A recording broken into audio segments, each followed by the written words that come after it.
Benvinguts,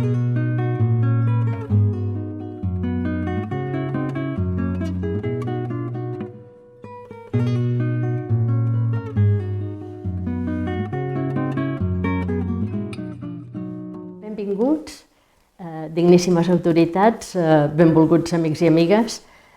Estem a punt de començar les conferències de la Societat Andorrana de Ciències d'aquest segon semestre del 2023 i tenim l'oportunitat de poder commemorar, recordar que el 21 de setembre és el Dia Mundial de l'Alzheimer i, per sort per nosaltres, tenim una experta en aquesta malaltia que ha investigat des de la Universitat de Montpeller durant molts anys. La Gina Debó, o sigui, la Gina Lenzi Casada Debó, és originària de Canillo, on té casa i on sempre per les vacances ha aprofitat per venir i estar present en el poble i en el país, i cada vegada que li hem demanat que ens pugui fer una conferència, una participació en el Congrés de Metges i Biòlegs de Llengua Catalana, en els debats de recerca l'any 2008, i fa l'any 2021 la Nuit des Idées, en col·laboració amb l'Ambaixada de França, que va haver de ser telemàtica perquè sortíem de la pandèmia i no era possible tenir més gent al Teatre Comunal, però pensem que ella ha estat investigant al llarg de tots els seus anys de carrera científica com a doctora en neurociències a la Universitat de Montpeller i, a més, sempre li ha agradat difondre els seus coneixements amb una associació que es diu la Comédie des Neurones i amb altres participacions, perquè és important no només estar en el laboratori investigant, sinó, a més, poder donar a conèixer i fer partícip a la societat de tots aquests coneixements científics que es van desenvolupant molt ràpidament, perquè la societat evoluciona de pressa, però la ciència encara més. La Gina ha estat molts anys al Laboratori de Mecanismes Moleculars de Demença Neurodegenerativa de l'Institut Nacional de la Salut i la Recerca Mèdica i a la docència a la Facultat de Ciències de la Universitat de Montpeller.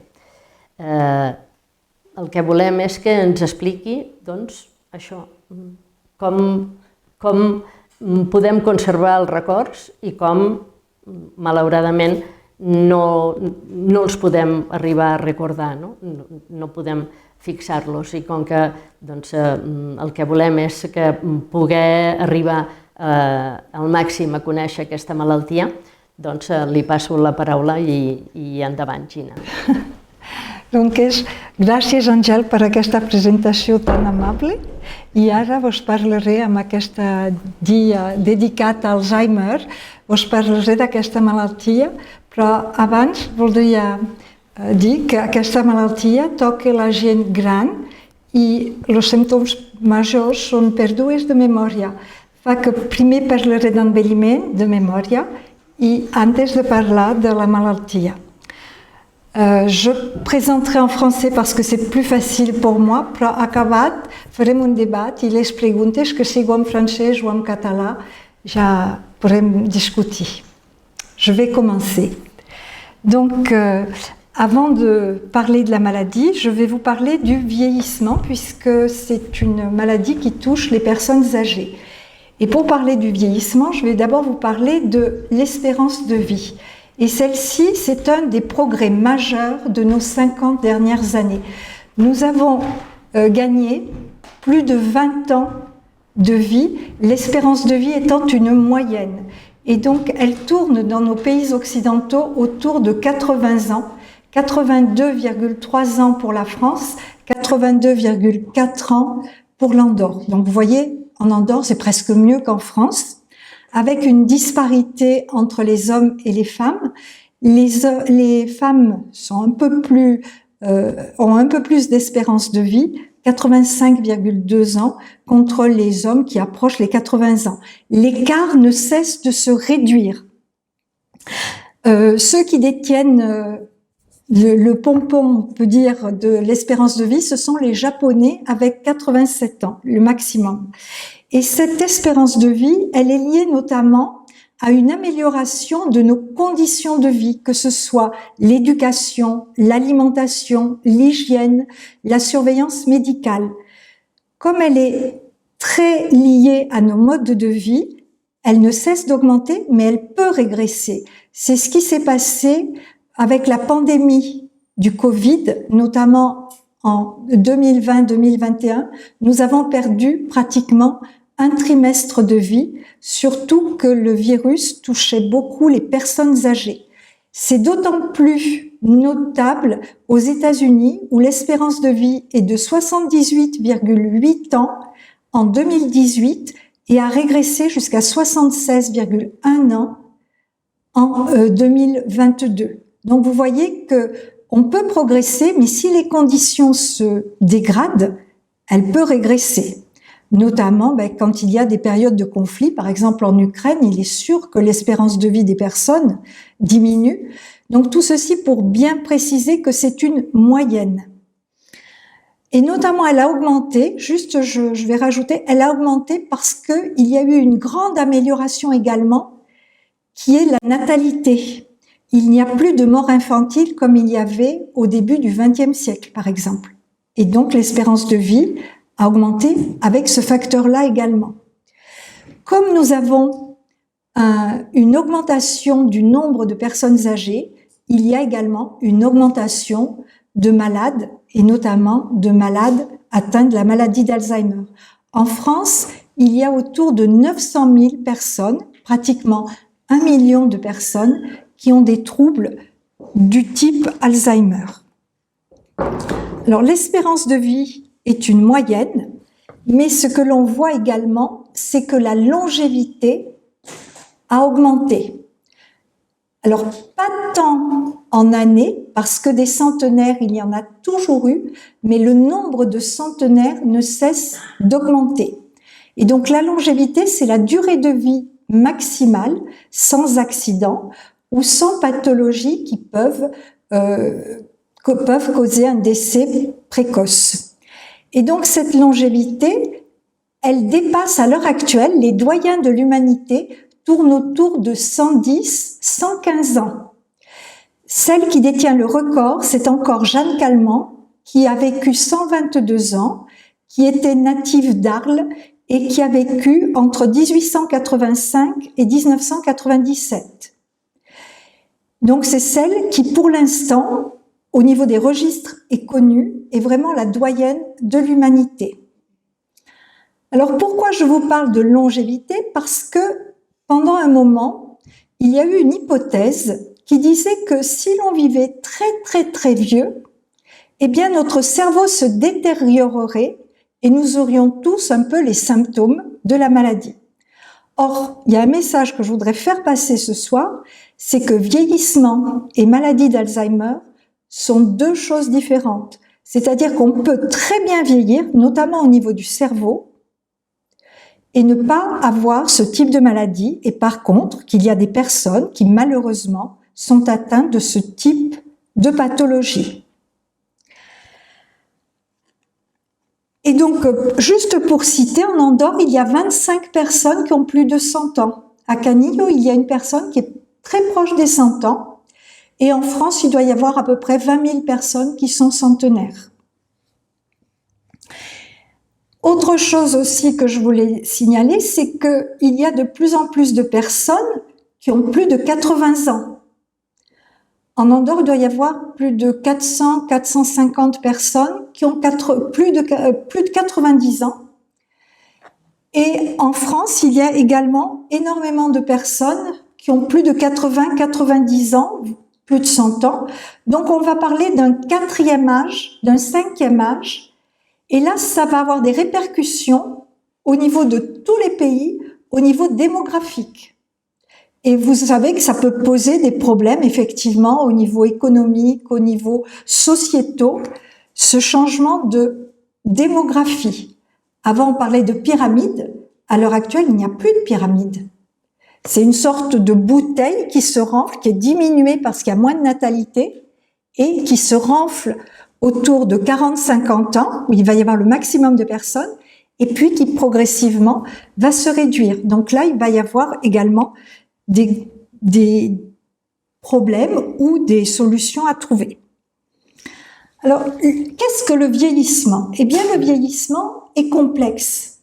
C'est un changement qui est très lent et progressif, qui est très compliqué, qui s'accélère notamment après la phase de reproduction. Quand on regarde au niveau biologique, quel est le stade de vieillissement? Eh bien, au niveau biologique évolutif, c'est une phase qui va s'accélérer après la reproduction, chez les êtres vivants. Avec, pour nous les humains, des avantages et des inconvénients. Si on se replace dans notre position humaine, eh bien, les avantages, c'est que, au fur et à mesure que nous vivons, nous acquérons des expériences. Et ces expériences nous donnent des savoirs, des connaissances, des savoir-faire, des savoir-être, qui font ce que l'on appelle la sagesse des personnes âgées. Mais par contre, il y a des inconvénients aussi. C'est qu'avec le vieillissement, il y a des modifications au niveau cellulaire, physiologique, psychologique, et notamment au niveau cellulaire et physiologique, avec des ralentissements musculaires, ralentissement de la vitesse, des gestes, de la marche, ralentissement au niveau aussi de la plasticité synaptique. Et donc, tout cela va être en contradiction avec notre époque, parce que notre époque, c'est une époque d'accélération. Depuis plus de 150 ans, nos modes de vie n'ont cessé de s'accélérer. Et donc, parfois, il peut y avoir des conflits entre les capacités au niveau des personnes âgées et les modes de vie qui ne cessent de s'accélérer. On le voit au niveau des ordinateurs, des téléphones portables, qui peuvent parfois être une aide aussi, mais qui peuvent parfois devenir une complication. Et d'autre part, avec ces modifications physiologiques, il y a de plus en plus de pathologies, comme par exemple l'hypertension, le diabète de type 2. Et qu'en est-il au niveau cérébral? Avant de vous parler même du cerveau, je vais vous parler également d'une étude qui a été faite, qui me semble très intéressante, quand on a essayé de rechercher les facteurs qui faisaient en quelque sorte ce que l'on appelle le bien vieillir. Eh bien, on a recherché auprès des personnes, notamment des centenaires, quels pouvaient être des facteurs qui pouvaient ressortir, qui pouvaient être les plus pertinents pour comprendre un meilleur vieillissement. Eh bien, le seul facteur qui est vraiment ressorti, c'est un tempérament optimiste, c'est-à-dire des personnes qui sont ouvertes sur leur époque, curieuses, connectées à leur temps, qui ont des relations sociales avec leur famille, leurs voisins, leur entourage, même si elles ont bien sûr des vulnérabilités et des pathologies. À l'inverse, les personnes qui ont tendance à se refermer, à être déconnectées de leur époque, ont plus de risques de dépression. Et maintenant, donc, si on regarde qu'est-ce qui se passe au niveau cérébral et au niveau du système nerveux, eh bien, on voit qu'il y a des modifications physiologiques qui touchent notamment les organes sensoriels. Et vous savez tous qu'avec l'âge survient, par exemple, au niveau de la vision, la presbytie, puis plus tard la cataracte, donc on voit un peu moins bien. Au niveau de l'audition, beaucoup de personnes âgées perdent petit à petit l'audition, c'est ce qu'on appelle la presbyacousie. Et c'est ce qui fait que quand on entend moins bien, quand on voit moins bien, eh bien on communique moins avec les autres. Et c'est là aussi un facteur de vulnérabilité. De même, vous savez qu'un des risques majeurs pour les personnes âgées, c'est la chute. Et donc, si les personnes ont peur de tomber, eh bien, elles sortiront moins. Et là aussi, c'est un facteur d'isolement, un facteur qui peut augmenter les risques de dépression. Donc, il y a ces phénomènes qui font que les personnes vont se couper progressivement de leur voisinage.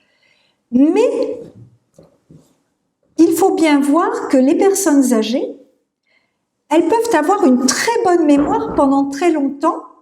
Et tout à l'heure, je parlais de centenaires. Eh bien, je voudrais revenir sur le fait qu'il y a encore des centenaires qui produisent et qui créent des choses. Notamment, nous en France, on a un philosophe qui s'appelle Edgar Morin, qui est un sociologue, qui est assez connu en France, qui vient de publier encore un livre et qui vient de fêter ses 100 ans. Il y a un autre réalisateur que vous connaissez sans doute, Manuel de Oliveira, un cinéaste portugais qui a produit, qui a réalisé des films à 100 ans. Et en architecture, il y a Oscar Niemeyer, un architecte brésilien, qui allait encore à son bureau d'architecture à 100 ans. Donc, ceci pour bien vous montrer que le cerveau est un organe qui peut très bien vieillir, garder de très bonnes performances, même s'il y a des vulnérabilités autour de la personne, et que d'un autre côté, il peut y avoir une maladie. Effectivement, les plaintes les plus fréquentes chez les personnes âgées, ce sont les plaintes de troubles du sommeil et de troubles de la mémoire. Et donc maintenant, je vais vous parler de la mémoire, qui est un des symptômes majeurs dans la maladie d'Alzheimer. Alors la mémoire, elle se construit en 3 étapes. 3 étapes majeures. D'abord, pour mémoriser, il faut des informations. Et donc, il faut des entrées d'informations par les organes sensoriels. La vision, l'audition, le toucher, l'odorat. L'odorat et la mémoire, c'est quelque chose de très important. Le goût.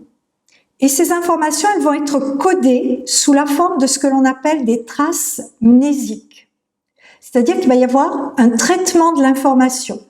D'ailleurs, je vous le redirai tout à l'heure, dans quelques instants, si ces informations ne sont pas des stimulations suffisantes au niveau de la durée ou de l'intensité, on n'en aura même pas conscience.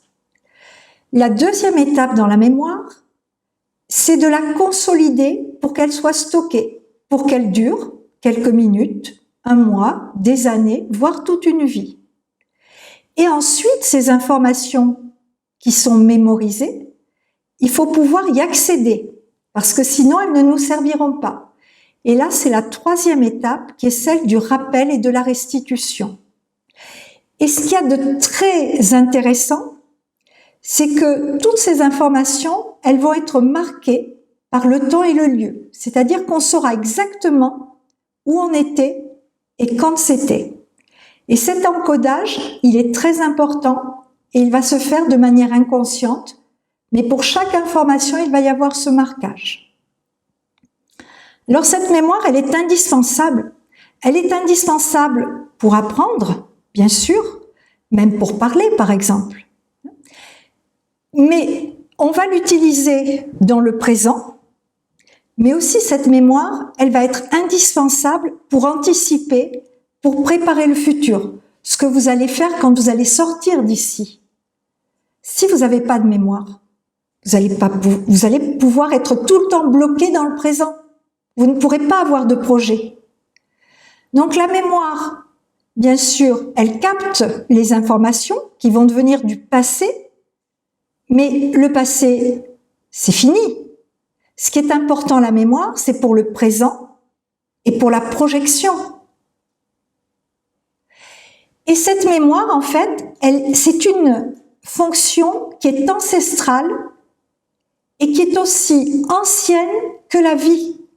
Tout être biologique possède, sous une forme ou une autre, une mémoire. Parce que sinon, il n'y a pas de survie. Juste, je vais donner comme exemple le prédateur et la proie. Si la proie ne reconnaît pas le prédateur, elle va se faire manger. C'est un danger. Si le prédateur ne reconnaît pas la proie, il va mourir de faim. Donc en fait, dans toute fonction du vivant, il y a de la mémoire. Sous différentes formes, mais il y a de la mémoire.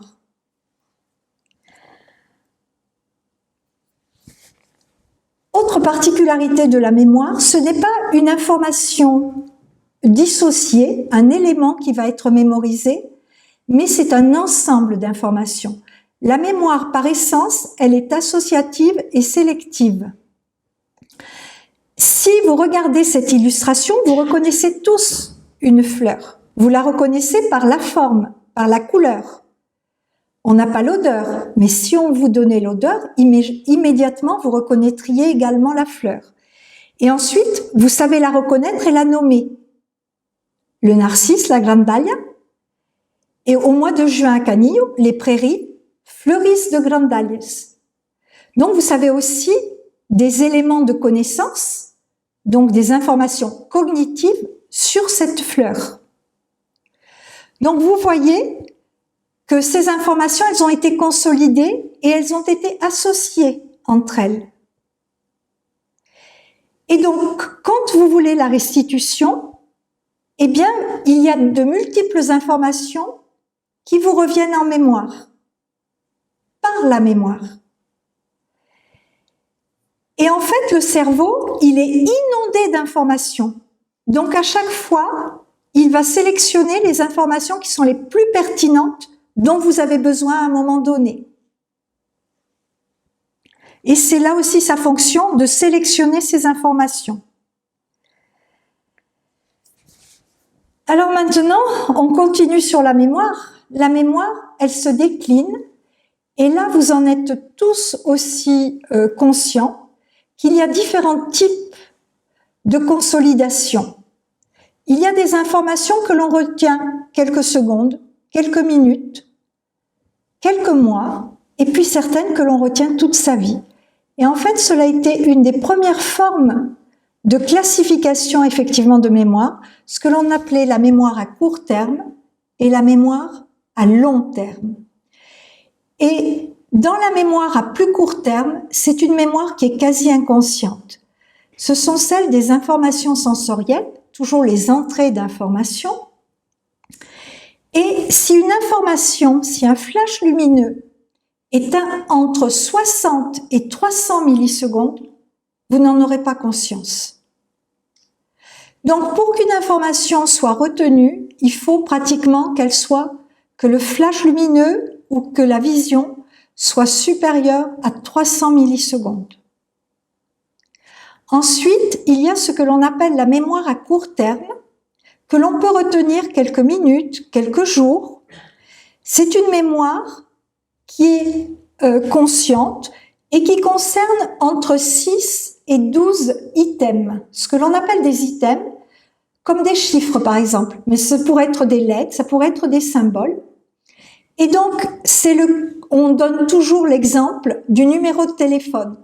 Alors pour la plupart d'entre vous, vous connaissez encore ces téléphones où on faisait les numéros. Eh bien, pour retenir les numéros, le temps de les composer, il fallait que ces numéros n'aient pas plus de 6 chiffres, ce qui est toujours le cas, on donne les numéros, ou 8 chiffres. Parce que là, la rétention est facile. Au-delà de 10, 12, ça commence à devenir difficile. Et puis, il y a une autre mémoire à court terme, qui est une mémoire inconsciente, qu'on appelle la mémoire de travail ou une mémoire tampon. Cette mémoire, nous n'en avons pas conscience, c'est celle qui me permet de parler et qui vous permet de comprendre ce que je dis. Quand je parle, la séquence des mots dans la phrase, elle est très organisée, très ordonnée. Je ne vous jette pas les mots en vrac. Et cette séquence, elle se construit avant que je ne parle, quelques millisecondes avant que je ne dise les paroles. Ma mémoire de travail, elle organise chacun des mots que je vais vous dire. Et si je n'avais pas cette capacité de mémoire de travail, je ne pourrais pas parler. Et vous, de la même façon, votre mémoire de travail, elle va donner du sens à ce que vous entendez. Et sans cette mémoire de travail, vous ne pourriez pas comprendre ce que je suis en train de dire. Mais cette mémoire-là, nous n'en avons pas conscience. Et donc, c'est ce qu'on appelle souvent une mémoire de travail qui gère ce que l'on appelle également les boucles phonologiques. C'est ce qui permet aussi de penser, d'ordonner la pensée, sans voix haute et de traiter ce que l'on est en train de penser. Donc là, ce sont des mémoires à court terme. Et puis, il y a une mémoire que l'on appelle à long terme, parce qu'elle va durer plusieurs semaines, plusieurs mois, voire toute une vie. Et là, on va distinguer deux types de mémoire. Une mémoire qu'on est capable d'expliquer avec des mots, des récits, des histoires, et donc on va l'appeler la mémoire explicite. Et puis une autre mémoire qu'on a beaucoup de mal à expliquer avec des mots. C'est une mémoire des savoir-faire et notamment des savoir-faire motrices du corps. Alors, je vais commencer d'ailleurs par cette mémoire qu'on appelle implicite. C'est une mémoire des habitudes et des apprentissages moteurs. Alors, l'exemple qu'on donne très souvent, c'est celle du vélo. Apprendre à faire du vélo. C'est dur à un très jeune enfant, vous n'allez pas lui expliquer que pour qu'il soit en équilibre, il faut qu'il ait une certaine vitesse, que ce sont des lois physiques, d'équilibre, etc. Qu'est-ce qu'on fait à un jeune enfant? On va le pousser pour qu'il ait suffisamment de vitesse, et quand il a compris qu'en pédalant vite, il tenait en équilibre, eh bien il sait faire, c'est ok, c'est acquis. Et il va pouvoir le refaire et il va même pouvoir s'arrêter de faire du vélo pendant des années, il remonte sur un vélo, il sait faire. Donc c'est une mémoire qui va durer très très longtemps. Ces mémoires d'apprentissage sont très bien consolidées, j'en reparlerai tout à l'heure. Et elles sont consolidées par la répétition, j'y reviendrai aussi. Et donc c'est une mémoire des apprentissages, des automatismes. C'est celle aussi qui intervient quand vous apprenez à conduire. La mémoire de la conduite automobile, c'est cette mémoire implicite qui se met en place. Mais c'est aussi la mémoire quand on apprend un instrument de musique, quand on apprend à taper sur un clavier, quand on apprend à l'école les règles de calcul, les règles de grammaire. Donc tous ces automatismes, c'est de la mémoire implicite, elle se consolide très bien. Et puis il y a une autre mémoire qui est celle du récit. Et là on va la différencier en deux types de mémoire, la mémoire sémantique et la mémoire épisodique. La mémoire sémantique, c'est une mémoire des connaissances, mais c'est une mémoire de la culture, c'est une mémoire collective, parce que nous apprenons les mêmes choses, les langues, les habitudes culturelles. Mais c'est aussi une mémoire humaniste, partagée. Et puis, il y a une mémoire qui est une mémoire qui nous est propre, individuelle, que l'on appelle épisodique ou autobiographique, parce que c'est la mémoire des épisodes de notre vie. Et bien sûr, ces mémoires se conjuguent. Mais il y en a une qui est personnelle, l'autre qui est partagée, qui est collective. Alors pourquoi je vous ai séparé ces mémoires? C'est qu'en fait, il y a maintenant un peu plus de 50, 60 ans, on s'est aperçu qu'on pouvait séparer ces mémoires. Que quand il y avait des accidents, des amnésies, et qu'une personne ne savait plus qui elle était encore capable d'apprendre par la mémoire implicite. C'est-à-dire qu'on peut encore lui apprendre à jouer d'un instrument, à taper sur un clavier. Et donc là, les ordinateurs ont été très précieux parce que la personne n'arrivait plus à apprendre des choses nouvelles, mais était encore capable de les taper sur un clavier au moment où elle les apprenait et de les relire ensuite, ou de marquer des faits pour elle. Et donc, c'était quelque chose qui pouvait l'aider dans son problème, dans sa pathologie. Et donc, vous voyez, ce ne sont pas les mêmes circuits cérébraux. C'est comme cela qu'on a pu différencier ces mémoires. Ce que je vais juste dire maintenant, qui est aussi valable après pour comprendre dans la pathologie, c'est que ce que nous apprenons de plus récent est moins bien consolidé et s'efface plus rapidement que ce qui est ancien et très bien consolidé. C'est pour ça que même chez les personnes âgées non malades, parfois elles ont plus de mal à décrire ce qui leur est arrivé hier que de réciter un poème de quand elles étaient jeunes. Parce que la mémoire est mieux consolidée. Alors, il ne faut pas croire non plus que les mémoires sont cloisonnées. Elles sont toutes interconnectées. On commence par de la mémoire sensorielle, puis ça devient une mémoire à court terme, et enfin consolidée, ça devient une mémoire à long terme. Donc toutes ces mémoires, bien sûr, interfèrent les unes avec les autres. C'est un modèle qu'on appelle mnésis. Alors qu'est-ce qui nous permet de consolider la mémoire, donc de mieux mémoriser? Alors de manière inconsciente et de manière consciente. De manière inconsciente, je vous l'ai dit, c'est l'intensité et la fréquence des stimulations. C'est-à-dire que pour mémoriser, il faut que la fréquence des influx nerveux dans le cerveau ait une certaine intensité. On dit qu'il faut que cela soit à peu près de 100 Hz. Si cette fréquence de stimulation, la fréquence des potentiels d'action est trop faible, il n'y aura pas de mémorisation. Je vous ai parlé également de la durée. Si c'est inférieur à 300 millisecondes, on ne retient pas non plus.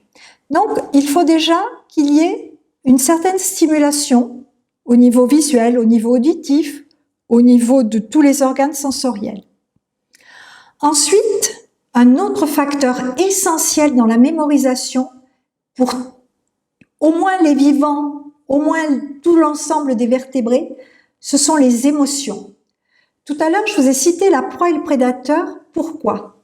Parce que la peur, c'est une des émotions les plus ancestrales, et plus l'intensité de la peur du danger est importante, plus la consolidation sera importante. Et ça, c'est un facteur essentiel. Et c'est pour cela que c'est le facteur le plus étudié.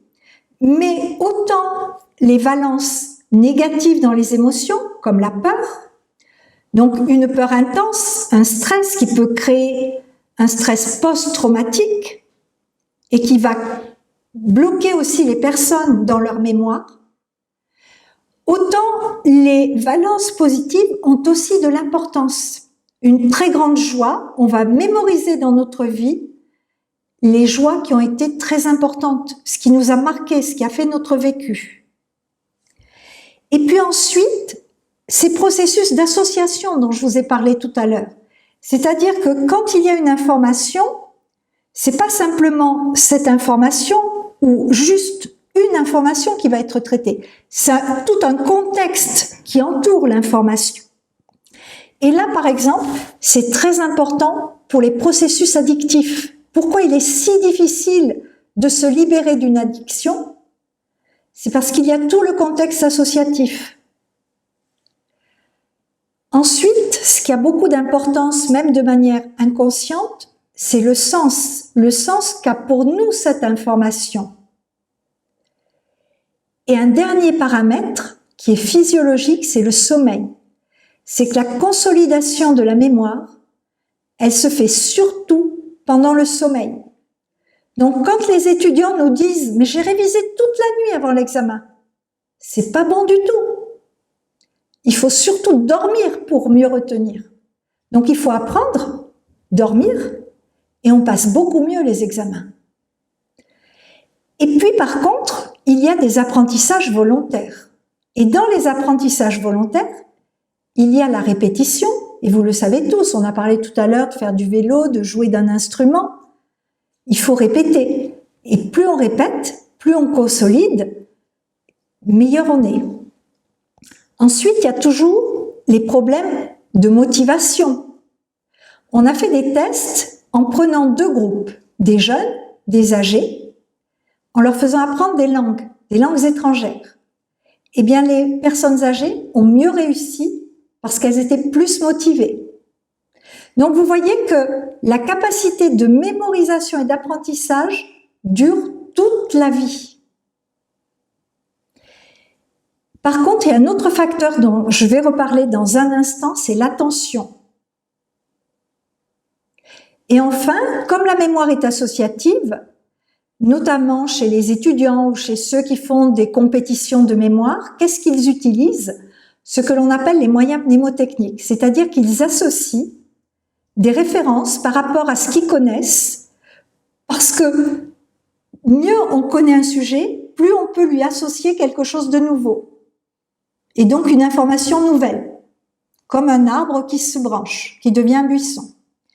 Et donc ils vont marquer des repères pour mémoriser plus. Donc il y a des moyens d'augmenter en quelque sorte la mémoire de façon naturelle. Alors juste, je voulais revenir, je reparlerai de ceci après, du déficit d'attention. Et là, c'est un problème qui est de plus en plus actuel, chez toutes les personnes et à tous les âges, mais surtout chez les personnes âgées. En fait, ce ne sont pas tant des problèmes de mémoire que des problèmes d'attention. Et on a beaucoup de distracteurs attentionnels à l'heure actuelle. Sur nos téléphones, la publicité, les informations, énormément de paramètres qui viennent distraire notre attention. Or, on devrait être monotâche et se concentrer pour mieux mémoriser. Lorsqu'on disperse notre attention, eh bien, on fait le jeu, en fait, de tous ceux qui veulent nous vendre quelque chose. C'est leur jeu. C'est le neuromarketing. C'est de nous bloquer de l'attention pour pouvoir nous vendre quelque chose. Et notamment, en fait, il faudrait pas tant faire des exercices de mémoire, de mots croisés. Ce qu'il faut solliciter, c'est l'attention. C'est faire des exercices d'attention et de concentration.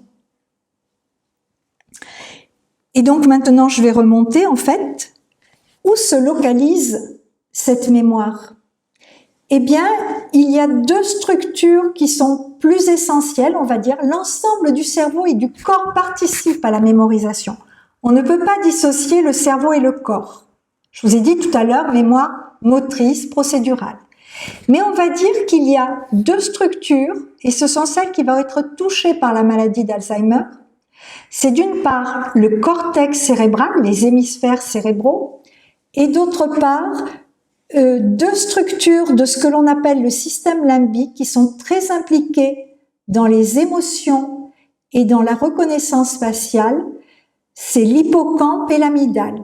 Ce sont deux structures, alors que vous voyez, j'aurais dû utiliser la flèche, que vous voyez ici, c'est l'hippocampe, qui est une structure très impliquée dans le traitement de l'information, et en fait c'est notre GPS portable. C'est-à-dire que dans cet organe, il y a des cellules qu'on appelle les cellules de lieu, et autour, dans le cortex temporal, il y a des cellules de grille qui nous permettent de nous repérer. C'est pour cela que quand vous marchez, vous savez où vous allez. Et quand vous êtes ici, vous savez où vous êtes. Et puis, il y a cette structure qui est l'amygdale, qui est une structure qui est très réactive aux émotions, notamment très réactive à la peur et à ce qui est nouveau. Donc, si on a mémorisé, on sait ce qui est différent et ce qui est nouveau. Si on l'a pas mémorisé, la nouveauté, elle est permanente. Donc, les informations, elles vont rentrer par les organes sensoriels, au niveau de la vision, du cortex visuel, au niveau temporal, au niveau du cortex auditif, vont se diriger vers ces organes où les informations vont être traitées et codées, notamment les marquages de temps et de lieu, et puis vont être redistribuées dans les hémisphères cérébraux, dans des réseaux, et on parle de distribution et vraiment de réseaux neuronaux. Vous avez tous entendu parler de cette distribution en réseau, on parle même de réseaux neuronaux pour l'informatique, même pour l'intelligence artificielle, sur les modèles de réseaux neuronaux. Et en fait, ces réseaux sont en activité permanente. C'est le siège de la plasticité, de ce que l'on appelle la plasticité synaptique, c'est-à-dire la capacité de former de nouvelles connexions. Ce ne sont pas de nouveaux neurones que nous avons, mais de nouvelles connexions qui nous permettent de coder les informations nouvelles et donc de réorganiser l'information en permanence. Je voulais dire que pendant très longtemps, on a pensé qu'avec le vieillissement, et notamment quand on vieillissait, qu'on perdait un peu la mémoire, eh bien, on pensait qu'on perdait beaucoup de neurones. En fait, on en perd, mais très peu par rapport à ce qu'on pensait. Et plus on va stimuler les neurones, plus on va les garder. C'est ce à quoi servent les stimulations cérébrales et cognitives. C'est notamment à garder ces neurones et à garder ces connexions. Et donc, ceci forme ce que l'on appelle le modèle de Hebb depuis plus de 70 ans. Et donc, ce sont ces connexions qui sont actives et dynamiques. Et c'est ce qui nous permet en permanence de remodeler les neurones et d'ajouter de nouvelles connaissances. Et donc, c'est ce processus de plasticité synaptique qui fait que chaque jour, nous apprenons des choses nouvelles, nous créons de choses nouvelles, du simple au plus complexe. Et donc, le cerveau, très souvent on dit que c'est un chantier permanent et que le cerveau ne s'use que quand on ne s'en sert pas. Et là, c'est vraiment des choses à prendre en considération.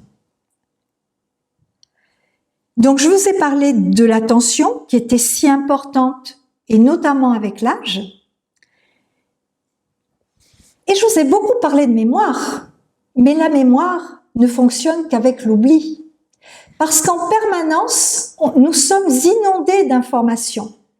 Et donc, le cerveau, son activité également, va être de sélectionner les informations qu'il faut garder, et de procéder en quelque sorte à un nettoyage, à de l'oubli.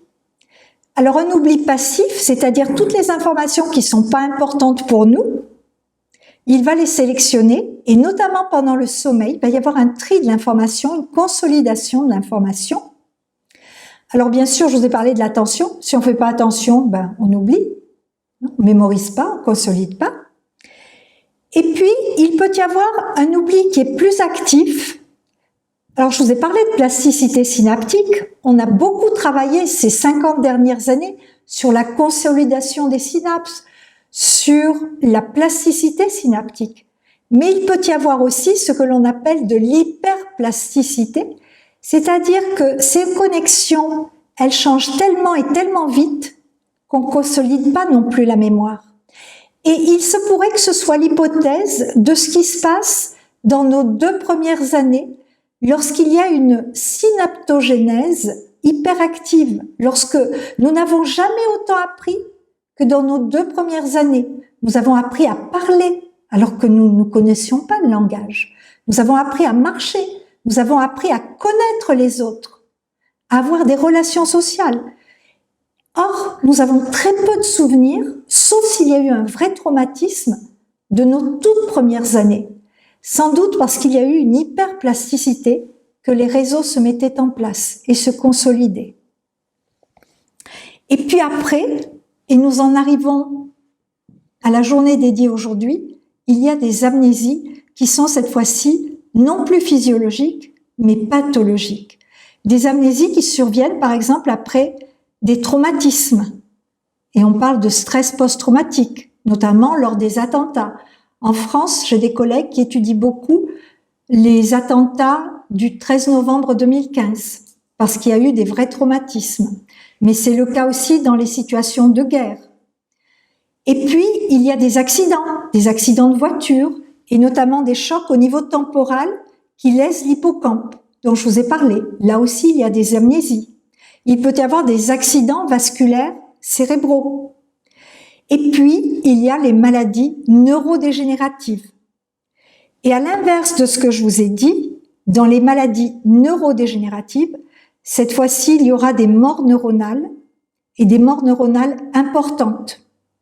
Cette fois-ci, c'est pas uniquement les connexions qui se défont, c'est les neurones qui meurent.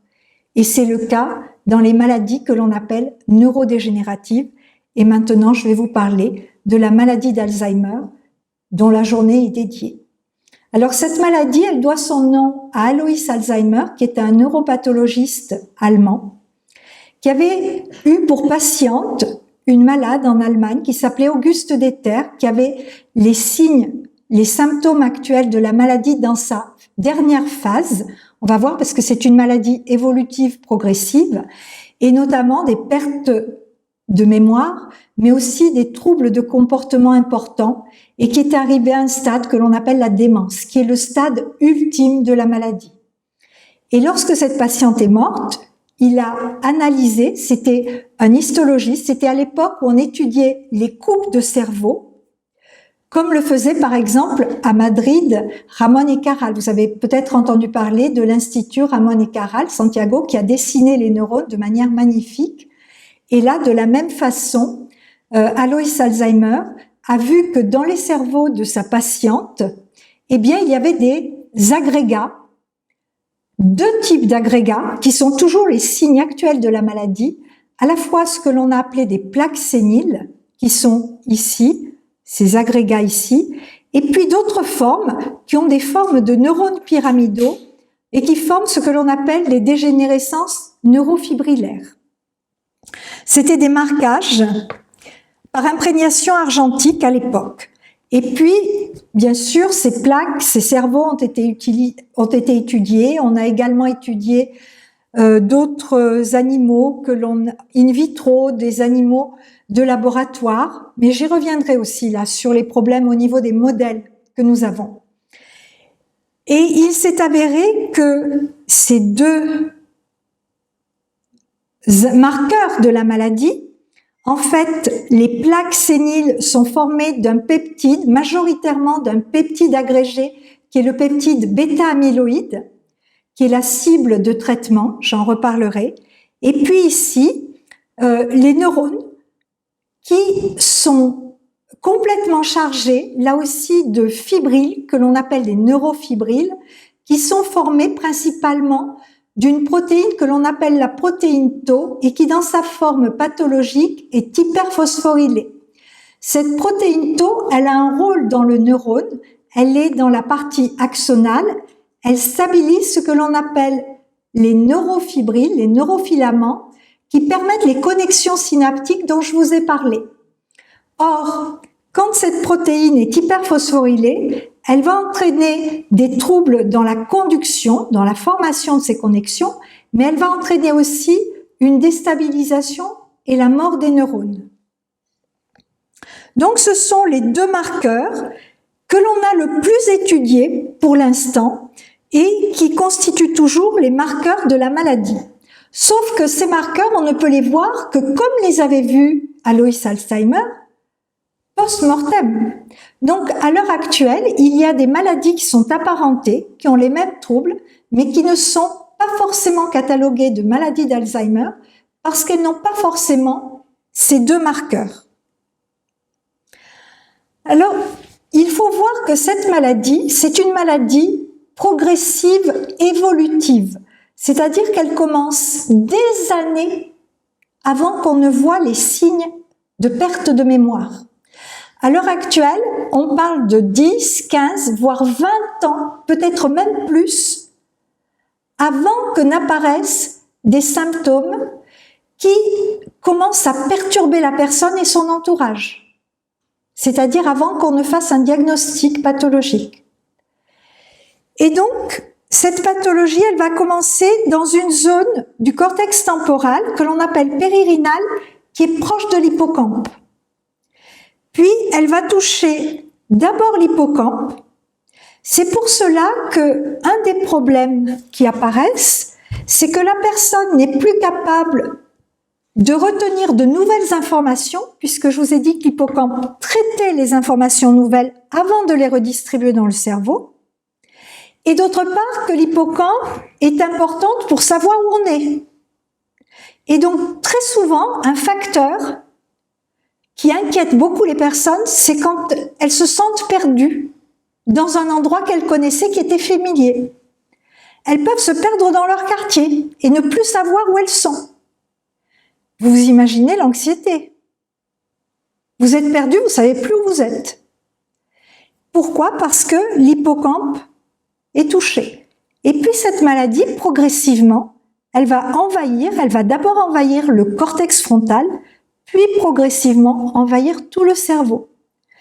Et comme c'est le cortex frontal qui est envahi, eh bien cela va surtout gêner tout ce qui est mémoire de travail, par exemple, dont je parlais tout à l'heure, ça va gêner tout ce qui est langage. Et là aussi, c'est un des premiers symptômes, ce sont les troubles de langage.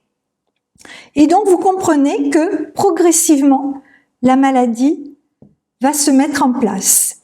Et donc, on va avoir des pertes de mémoire qui vont créer des désorientations spatiales et temporelles, ne plus savoir où on est, quel jour on est, des troubles du langage, c'est ce qu'on appelle de l'aphasie, des troubles de compréhension des objets, ne plus savoir à quoi sert une poêle, à quoi sert un shampoing. On va se retrouver, on doit se laver, mais que faire avec ça?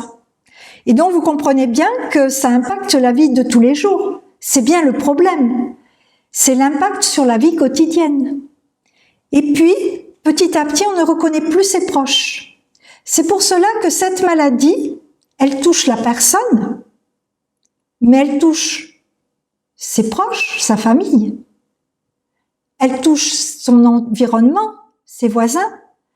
Mais aussi, petit à petit, comme elle va perdre l'autonomie, elle touche également la société. Parce qu'il faudra prendre en charge cette personne. On ne va pas abandonner. Donc, vous voyez que c'est une pathologie qui est à la fois complexe, au niveau scientifique, au niveau médical, mais même au niveau sociologique, au niveau économique et surtout au niveau psychologique. Imaginez que vos plus proches, vos parents, votre frère, votre sœur ne vous reconnaissent plus. Mais au niveau psychologique, c'est un vrai drame. Donc, vous voyez tous les problèmes qui peuvent être liés à cette pathologie. Alors, ce que l'on sait également, je vous le disais, c'est que les signes avant-coureurs commencent bien avant qu'on ne voit les troubles qui vont inquiéter et gêner la vie quotidienne. Donc, en fait, pendant plus de 10, 15, voire 20 ans, le cerveau il va être en capacité de compenser.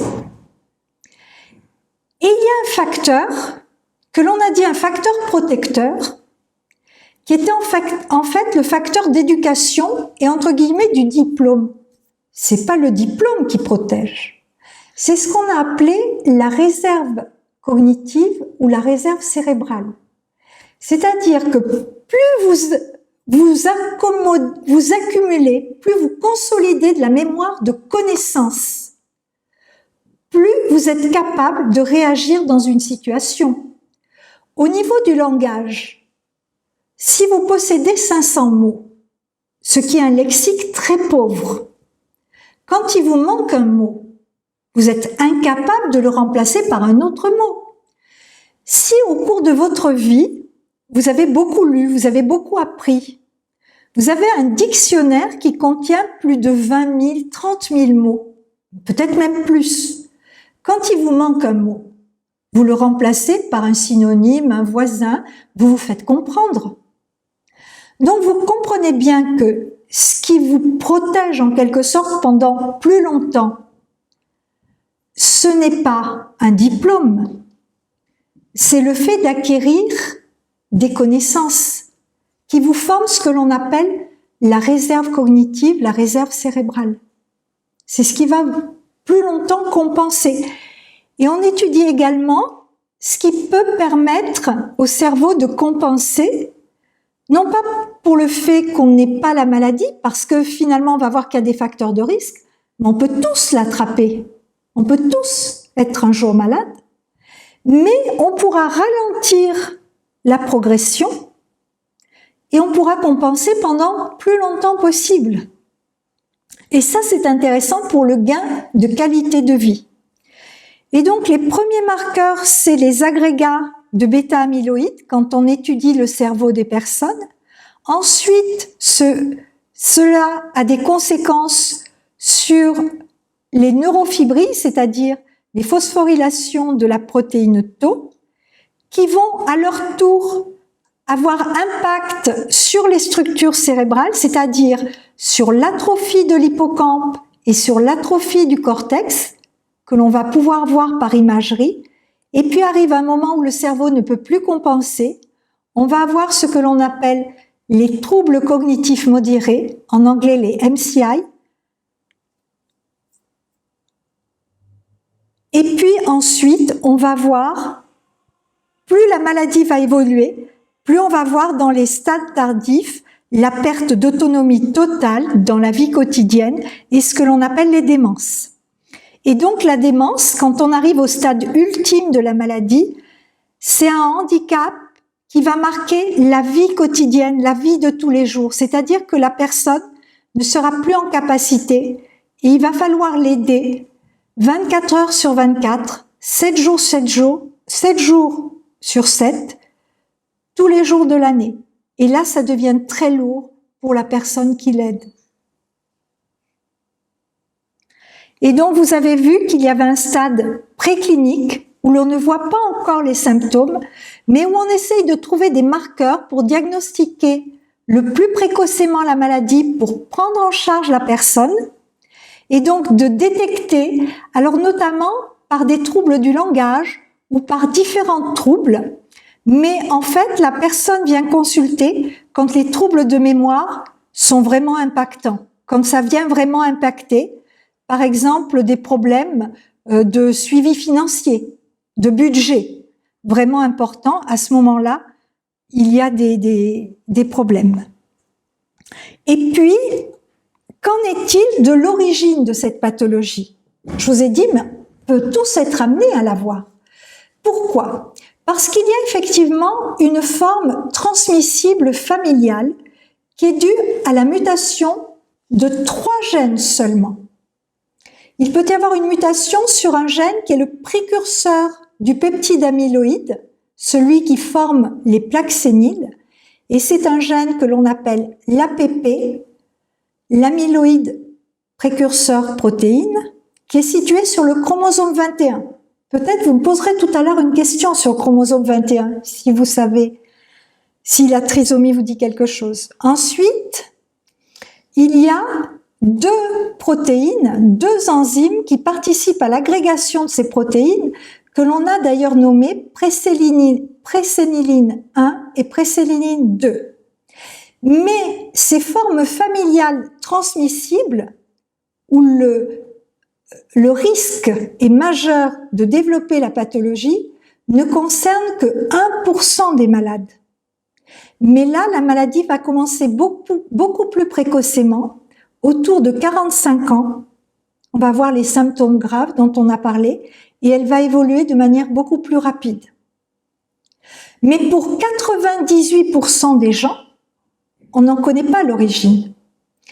Alors, pour une fréquente portion des malades, il y a quand même un facteur de risque, cette fois-ci, qui est une protéine qui est souvent regardée. C'est une protéine qu'on appelle l'apolipoprotéine, l'ApoE, sous sa forme 4, epsilon 4, qui est une protéine qui transporte le cholestérol dans le sang.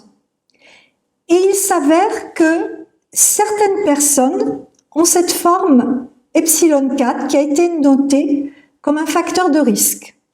Mais ce n'est pas déterminant. Il y a des personnes qui ont cette forme epsilon 4 qui ne sont pas malades, et il y a d'autres personnes qui sont malades qui n'ont pas epsilon 4. Donc c'est juste un facteur de risque, mais pas du tout déterminant.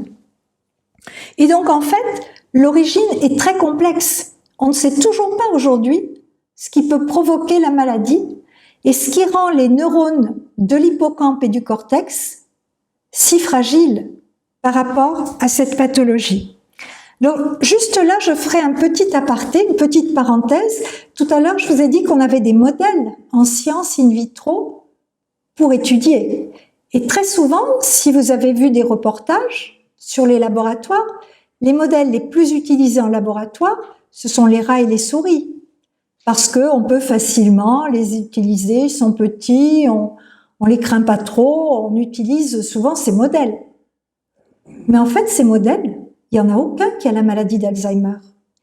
En général, une souris est vieille à 2 ans, 3 ans. Mais il n'y en a aucune ni qui a les symptômes, ni qui a les plaques séniles et les neurofibrilles.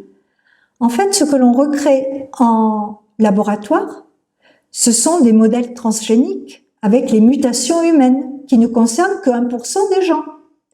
Donc en fait, depuis 50 ans, on a des gros problèmes parce qu'on se pose des questions sur nos modèles, entre autres.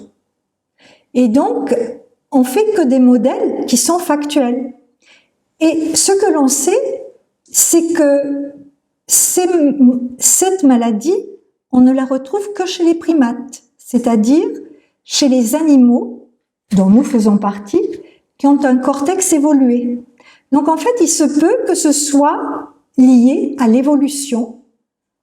On développe des fonctions cognitives, des connaissances, mais peut-être aussi on se fragilise pour d'autres facteurs, notamment au cours du vieillissement.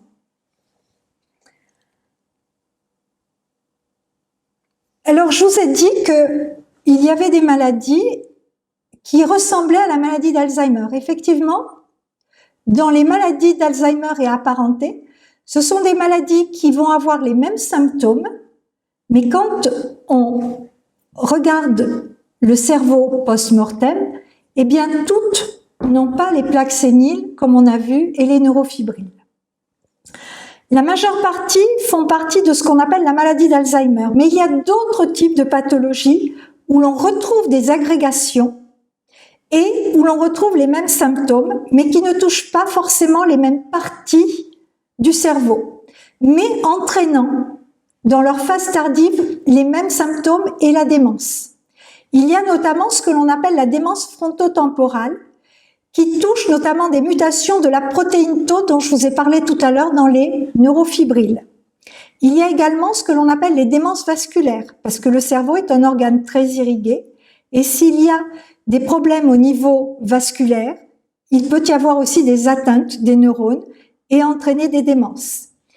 Il y a aussi ce qu'on appelle des pathologies à corps de Lévy, qui sont des pathologies mixtes entre la maladie de Parkinson et la maladie d'Alzheimer.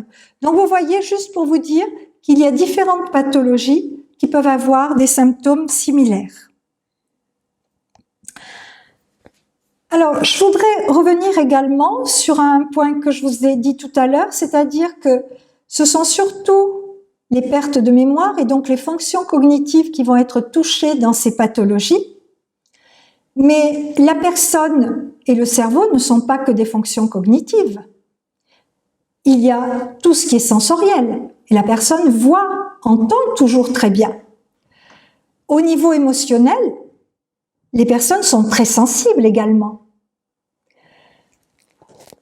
Au niveau motricité, on a même des troubles de l'hypermotricité chez ces personnes. La preuve, c'est qu'elles se sauvent et elles se perdent, puisqu'il y a beaucoup de personnes qu'on est obligé d'enfermer pour ne pas qu'elles partent et qu'on les perde dans les instituts. Parfois, pour ne pas les enfermer, on leur a mis des bracelets GPS pour pouvoir les retrouver, ce qui était plus humain quand même que de les enfermer. Et je voudrais revenir sur l'émotion. Quand on parle à une personne qui commence à avoir ces troubles de mémoire, répéter plusieurs fois la même chose, ça ne sert à rien, parce qu'elles ne comprendront pas plus au bout de 10 fois qu'au bout de la première fois. Parce que ce qu'elles ont perdu, c'est la signification du mot que vous dites. Par contre, au bout de 10 fois, vous vous énervez. Et là, elles sont très sensibles à cet énervement parce qu'elles le considèrent comme de l'agression.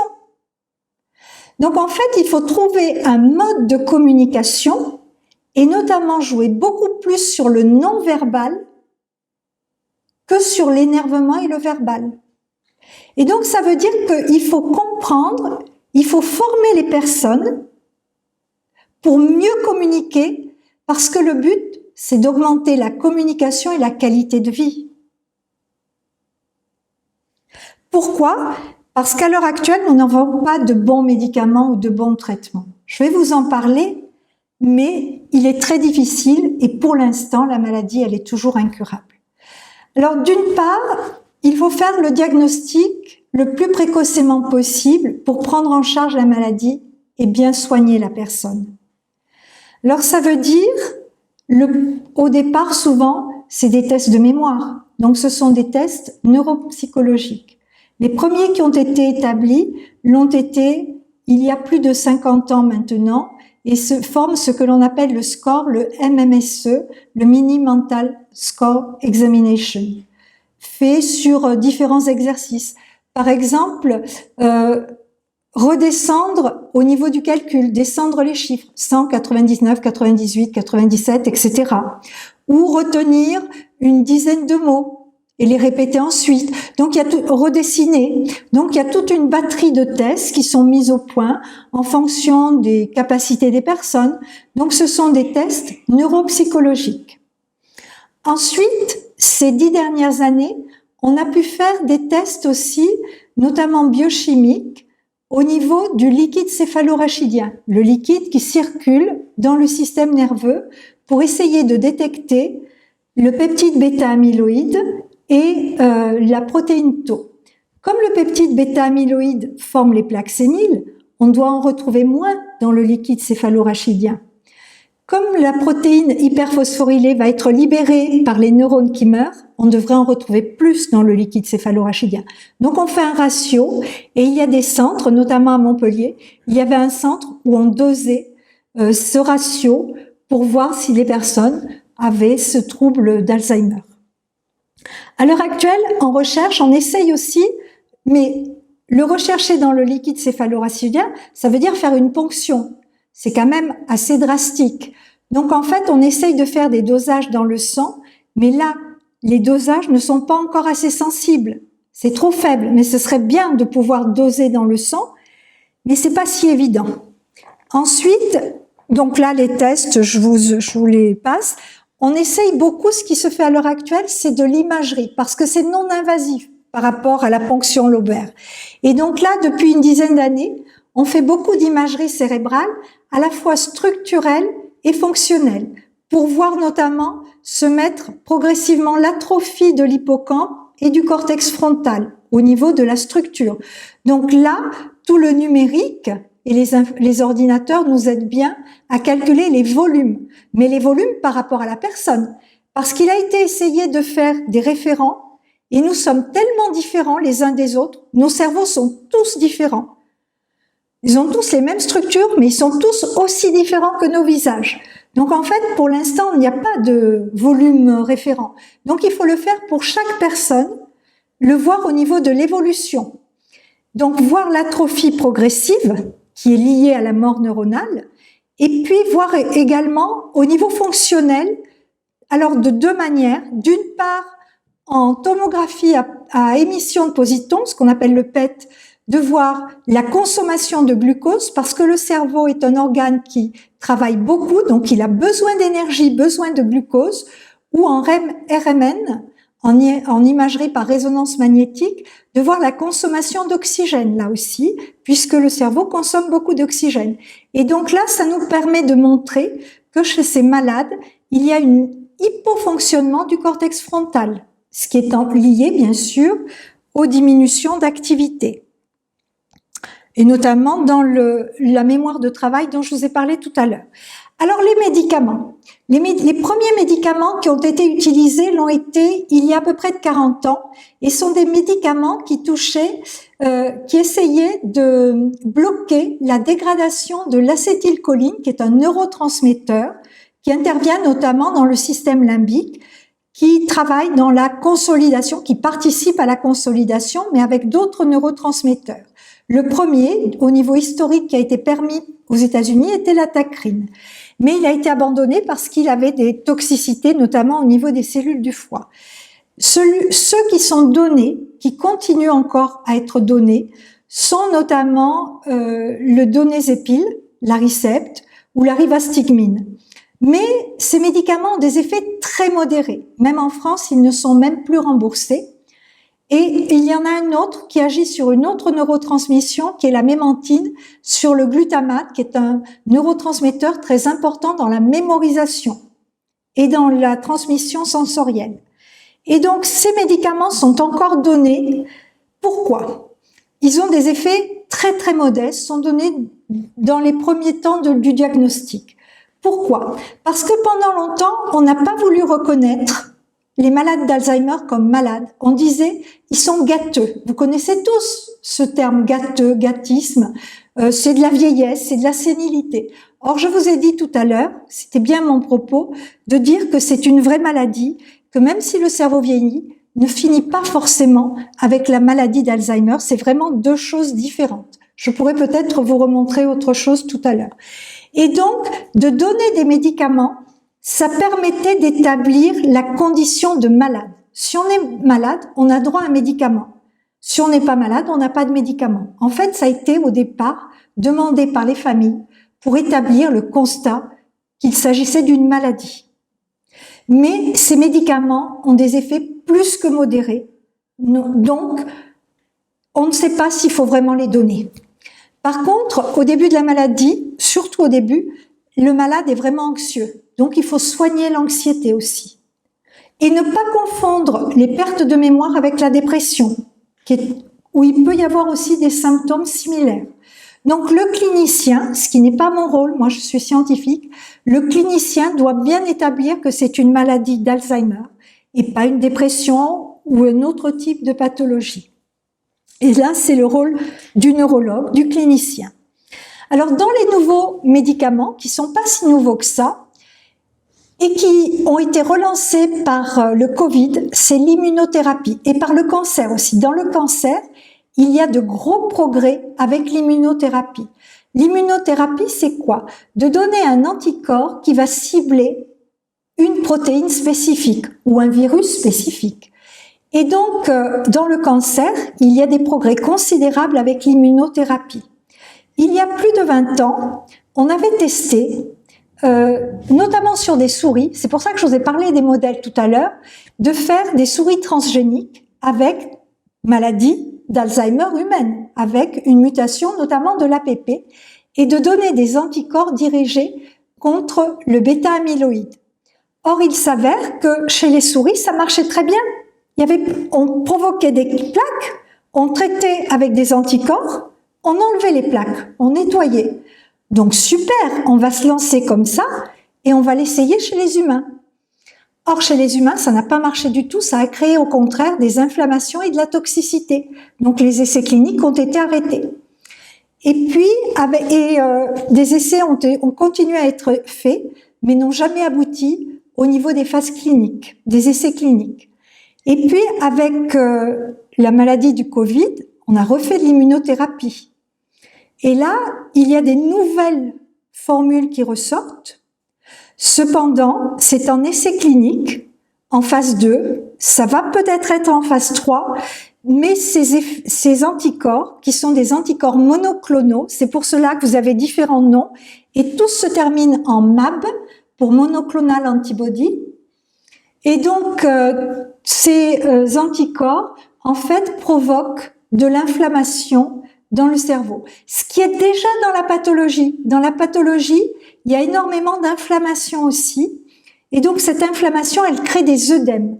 Or, les œdèmes vont provoquer une compression au niveau du cerveau et vont avoir des effets aussi nocifs.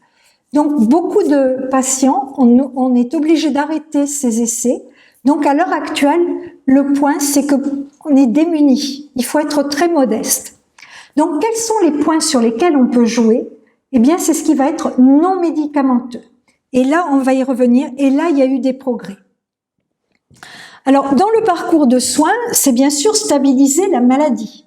Alors, je vous ai parlé des médicaments, mais on va maintenant parler de ce que l'on peut faire et qui est non médicamenteux et qui a des résultats assez intéressants. Et puis, bien sûr, c'est d'accompagner le malade, sa famille, d'aider l'aidant principal et bien sûr de former les équipes et les équipes soignantes, de mobiliser les capacités restantes du malade, c'est là-dessus où on va pouvoir jouer, et d'améliorer la communication avec le malade, parce que le but, c'est d'améliorer la qualité de vie et de retarder le plus possible le stade ultime de perte totale d'autonomie et de démence. L'enjeu, il est là à l'heure actuelle. Donc, il faut bien sûr aider les aidants, parce que il y a une étude qui a montré, il y a maintenant plus de 15 ans, que les aidants mouraient avant les malades. C'est-à-dire que la maladie, tant que le malade est accompagné, il n'y a aucun danger pour lui. Je vous ai dit que tout à l'heure, la mémoire était surtout dans la survie. Mais à l'heure actuelle, dans nos sociétés, il n'y a pas de prédateur, il n'y a pas de tigre qui va venir nous avaler tout cru. Donc en fait, le malade, il va survivre. et il va survivre durant des années. Un malade après diagnostic peut vivre 8 à 15 ans. Mais la personne qui l'aide, elle va tellement être épuisée que 30% des personnes meurent avant le malade.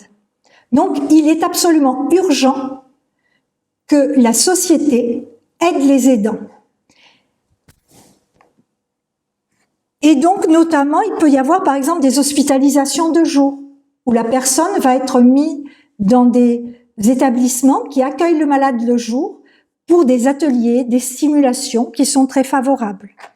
Il va y avoir aussi possibilité d'aider à domicile. C'est d'ailleurs ce qui se fait déjà beaucoup. Et donc, on va revenir sur les facteurs de risque et sur les façons d'aider le malade. Alors, dans les facteurs de risque, il y a bien sûr des facteurs génétiques. S'il y a des mutations, le risque, bien sûr, est plus important. Après, je vous ai parlé de ce risque ApoE4. Mais en fait, il y a beaucoup d'études qui ont été menées que sur des porteurs ApoE4. Mais c'est insuffisant, c'est pas suffisant du tout. Et même quand on regarde, et moi d'ailleurs ça a été ma partie au niveau recherche, quand on regarde, il y a plusieurs centaines de gènes qui sont modifiés et qui sont répertoriés dans des banques de données.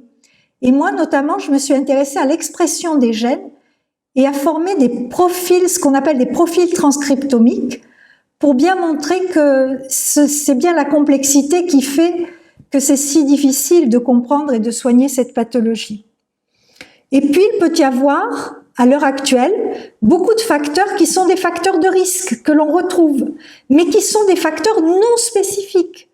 Ça peut être du diabète, ça peut être de l'hypertension, des accidents vasculaires, des micro-accidents. Ça peut être, on parle beaucoup à l'heure actuelle de pesticides. On parle aussi beaucoup d'isolement, de dépression. Donc, il y a une multitude de facteurs qui peuvent être des facteurs de risque. Et puis, il y a des facteurs qui vont accélérer la pathologie, notamment le stress, notamment perturber les personnes, les changer de lieu, qu'elles soient elles-mêmes malades, les hospitalisations. Et on ne va pas avoir des courbes comme ceci. Ça, c'est dans la théorie qui est dans le Moyen-Âge et le lissage des informations.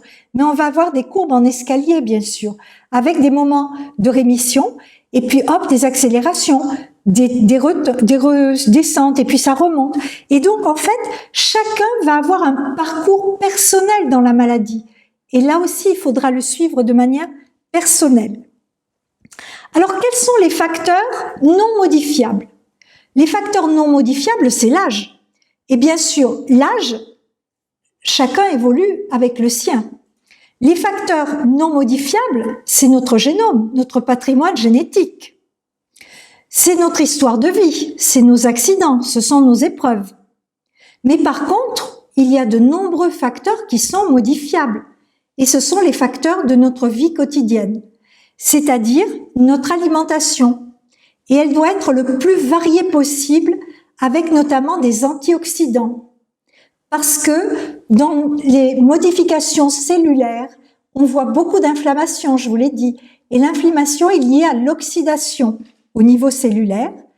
Et notamment, dans l'alimentation, ce qu'elle doit apporter, c'est notamment de la vitamine E, de la vitamine C, mais elle doit être très variée. Or, je vous ai bien dit alimentation, parce qu'il y a des expériences qui ont été faites en apportant des suppléments par comprimé de vitamine E ou de vitamine C, ça n'a aucun impact. Donc, il faut que ce soit vraiment dans l'alimentation et qu'elle soit le plus variée possible. D'autre part, l'exercice physique, et c'est ce qui est à la une aujourd'hui, et notamment si vous regardez en France tout ce qui va être dit sur la maladie d'Alzheimer, le point va être mis sur l'exercice physique. Pourquoi l'exercice physique ? Parce que l'exercice physique a plusieurs aspects. Notamment, il va oxygéner le cœur et oxygéner le cerveau. D'autre part, il est encore meilleur s'il est à l'extérieur. Pourquoi ? L'impact de la lumière, les rythmes biologiques. D'autre part, l'exercice physique doit se faire, le mieux c'est de le faire à plusieurs. D'où la relation et la communication sociale. va entraîner le corps, donc il y aura moins de chute, va muscler, va donner de l'optimisme. Or, tout à l'heure, je vous ai montré une diapositive sur le tempérament optimiste. Donc, à l'heure actuelle, même si on ne comprend pas exactement pourquoi au niveau moléculaire, mais on sait qu'au niveau physiologique, l'exercice physique est absolument essentiel. C'est un des facteurs, c'est un des points majeurs. Et puis après, il y a le sommeil. Je vous ai parlé tout à l'heure du sommeil. Et effectivement, c'est quelque chose à protéger tout au long de sa vie. Et il y a beaucoup de troubles du sommeil, notamment liés aux écrans ou à l'agressivité. On parle beaucoup, il y a de multiples facteurs qui perturbent le sommeil.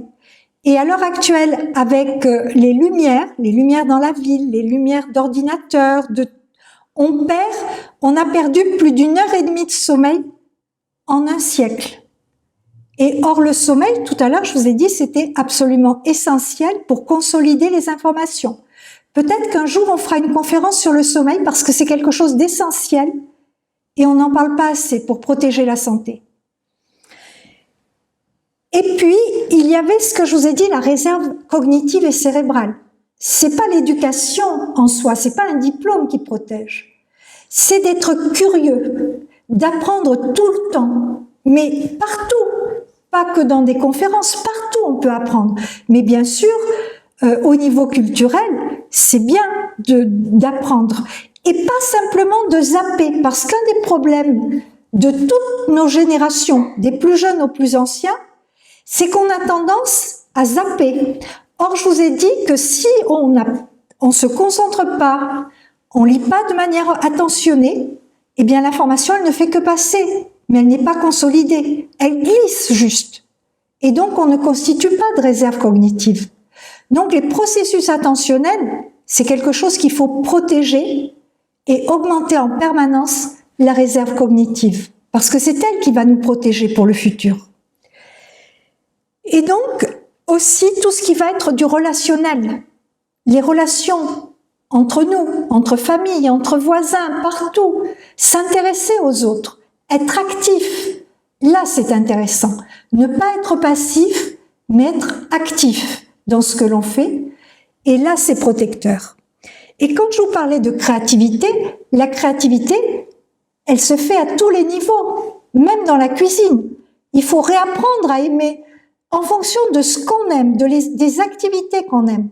Que ce soit la cuisine, que ce soit la peinture, que ce soit la musique, que ce soit la danse, tout ce que vous voulez. Alors, les habitudes sont bien parce qu'elles rassurent. Mais il faut sans cesse essayer d'innover, des petites touches, de changer en permanence. Et de changer, ça permet au cerveau d'être stimulé. Donc, c'est toujours intéressant. Et donc, tout au long de sa vie, on prépare son vieillissement et on prépare ses pathologies. Ou on les protège. Et donc, je voudrais terminer par 2 illustrations, 2 ou 3 illustrations, c'est la fin. J'avais un ami neurologue, Pierre Lemarquis, qui était neurologue à Toulon, qui a écrit plusieurs livres, qui aimait beaucoup l'art aussi, la musique, qui a écrit Le cerveau musicien, et qui a testé chez ses patients, il leur a fait voir tout un ensemble de peintures, de tableaux, de tous les temps, depuis la préhistoire jusqu'à présent. Et les tableaux préférés des malades, c'était des sculptures de Jeff Koons. Pourtant, au niveau artistique, alors, elles coûtent cher, ces sculptures, mais au niveau artistique, c'est pas ce qui est le plus, par les experts, c'est pas ce qui est le plus apprécié. Et pourtant, pour les malades, c'est vraiment apprécié. Pourquoi? Sans doute parce que les couleurs sont douces, parce que les formes sont rondes, sont lisses, et donc, quelque part, c'est sécurisant. Il n'y a pas d'aspérité, il n'y a pas de choses à comprendre vraiment. Et donc, ce sont les peintures préférées. Un autre exemple, cette fois-ci par un publicitaire, un graphiste américain, qui a eu la maladie. Et vous voyez l'évolution du dessin. Ça n'empêche pas de créer, même si on est malade, de continuer à dessiner, à colorer. Alors bien sûr, il n'y aura plus la même perspective, il n'y aura plus la même précision du dessin, du trait, mais il y aura quand même de la création. Pour dire que même les malades peuvent créer, peuvent faire des choses. Donc il faut les faire avancer le plus possible avant la perte totale d'autonomie et la démence. Et enfin, je vous parlais tout à l'heure de la consolidation de la mémoire, et notamment de la mémoire procédurale, la mémoire motrice. Or, vous l'avez peut-être déjà vu, c'est une vidéo qui est passée il y a quelques années, 1 an ou 2, partout sur YouTube. Elle a fait un tabac, et donc c'est une ballerine, Marta González, qui est une ballerine madrilène, et vous allez voir, donc il faut que je la déclenche, moi. Donc je pense que c'est comme ça que je vais la déclencher. Voilà. Et cette danseuse qui est atteinte de la maladie, vous allez voir les gestes. Donc c'est une diapo que vous connaissez sans doute.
Ceci, donc, c'était pour illustrer que la mémoire motrice, celle dont je vous ai parlé, c'est celle qui est la plus consolidée et qui reste le plus longtemps, même quand la mémoire cognitive s'efface. Et donc, voilà, je vous remercie beaucoup pour votre attention. Et merci à Société.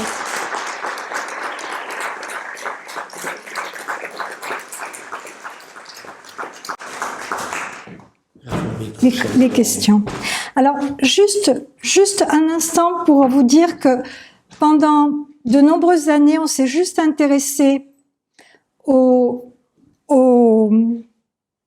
à ces deux protéines dont je vous ai parlé, l'amyloïde et les protéines. Et quand on regarde les transcriptomes et quand on regarde, on voit qu'en fait, il y a ce qu'on appelle des profils transcriptionnels. Et la maladie, vous voyez ici, AD pour Alzheimer disease, vous voyez que ces profils sont vraiment différents de la vieillesse ou des jeunes. Donc, on voit vraiment que la maladie, c'est quelque chose de différent du vieillissement physiologique. Vraiment, il faut que ça, ce soit quelque chose qui soit bien. C'est-à-dire que si on vivait plus de 122 ans, on pourrait avoir une très bonne mémoire et on ne serait pas forcément malade. Donc, il faut pouvoir soigner avant. Voilà, juste pour terminer.